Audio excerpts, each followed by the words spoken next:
So you mentioned your election to Parliament in 1989, and this was at a time in which the wheels were really starting to come off the apartheid state's wagon, and they were starting to recognize that changes were necessary.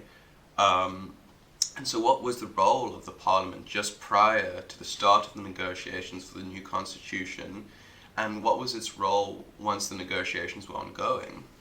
Those are two very important and separate questions, Gabriel. Let me say this, just 1989 really was a hinge year in South Africa for a range of reasons. I mean, the extra parliamentary opposition, then called the UDF, was really on the march.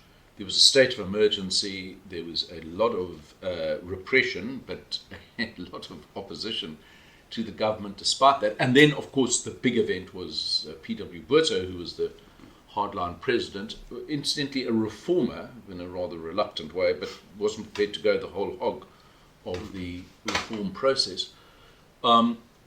He had a stroke, and he was replaced as the leader of the National Party by F.W. de Klerk. And I really have to say, and I was very politically active. I was the head of the Progressive Party, PFP, in the City Council. I was parliamentary candidate. I was very involved in the general election campaign. None of us actually realized how profound the changes to come were going to be.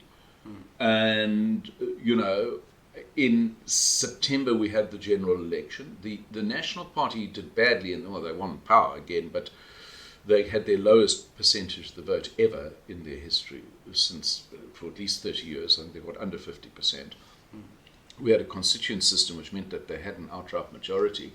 But the party on the march was not the Democratic Party, which the PFP had become, which is fine. It was a conservative party. So the National Party was now being hemmed in from its left and outside and inside Parliament, but from its right. So something had to give. And then the thing that gave was, of course, events way beyond our borders, and that was the fall of the Berlin Wall.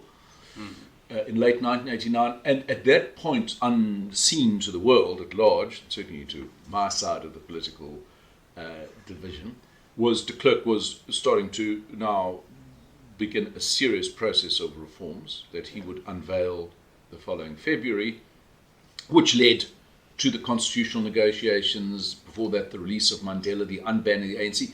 So what de Klerk did in one 40-minute speech, as I describe it in several accounts I wrote of it, was to turn white South African history, or actually South African history, on its head. 350 years were changed in one 45-minute speech. That's not an overstatement, incidentally, because every catechism, every shibboleth of the National Party, of apartheid, suddenly was in flux, was in play. The immediate consequence was that suddenly the sites of political power moved outside Parliament, which had the formalities of power because only the Parliament had the power to change things, to what was for South Africa terra incognita, which was a constitutional process which was yet to start. A lot of it went onto the streets because people were saying, it's now people's power, not formal political power. So there was a tumult in the polity generally, in the society. And it was almost that Parliament became much less relevant afterwards and would never again regain the preeminence it had, because even when we had full-blown democracy, Parliament was sidelined for other reasons we can go into. And so we can talk a little bit more about the role of the Parliament in the negotiations.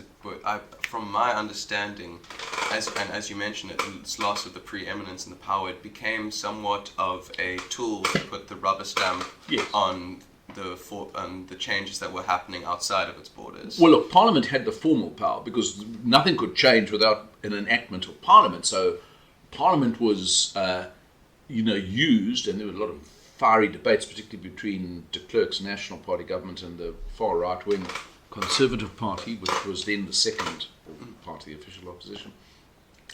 And a lot of legislation was changed, from the Prohibition of Political Interference Act, the Population Registration Act. All the pillars of apartheid were dismantled by the parliament. But as you say, in a sense, the National Party had an outright majority. So whatever was decided in the constitutional processes and by the informal talks between the National Party and the ANC, that was where the real power was, as opposed to the de jure power, which still resided in Parliament. And yes, so Parliament continued to function and perform its role, but it was not a decision-making chamber in the meaningful sense of the word. So I think now is an appropriate time for us to move into talking about these negotiations that led to our new constitution. But the first attempted constitutional negotiations were the two codices, which ultimately failed. And I'm wondering, so what was your role in the codice negotiations, and why did the codice negotiations fail in your view? So my role was my role became much more important after 1992, when the resumption happened after Codesa failed, for a range of personal, political, and other reasons.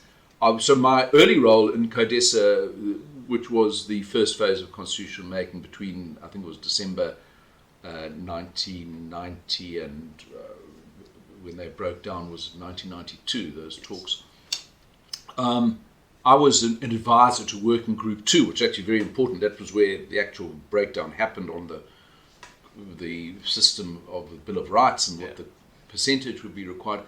So my job was to be an advisor to our chief constitutional negotiator, a man called Colin Eglin, who was very significant. But as my fellow advisor said, we are giving advice to someone who doesn't take any. So Colin Eglin was very singular in his approach. He didn't much appreciate some junior backbench MP giving him notes, which I did. And also the Democratic Party was extremely divided. There were factions in the Democratic Party which couldn't decide, should we be close to the National Party, the ANC, hew our own course, and the leadership was very indecisive at that time. But my involvement became much more, if you like, significant when in fact a group of DP MPs moved off to the ANC, and I was appointed, although I was a quite young MP, I was appointed the Justice spokesman by the leader of the party, Zach de Beer, and that did give me a very senior role, both in the party and in the negotiations, because I then said to Zach, well, we don't actually have a policy on a Bill of Rights. We think it's a good idea, but what's our content?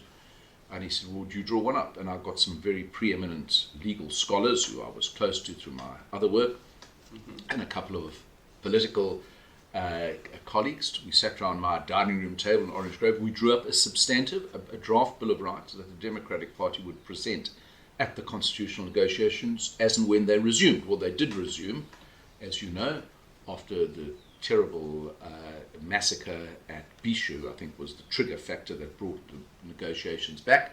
And then, then it became very important as to what the Democratic Party's contribution would be on the Bill of Rights. And I got right into the engine room of the constitutional negotiations on that issue.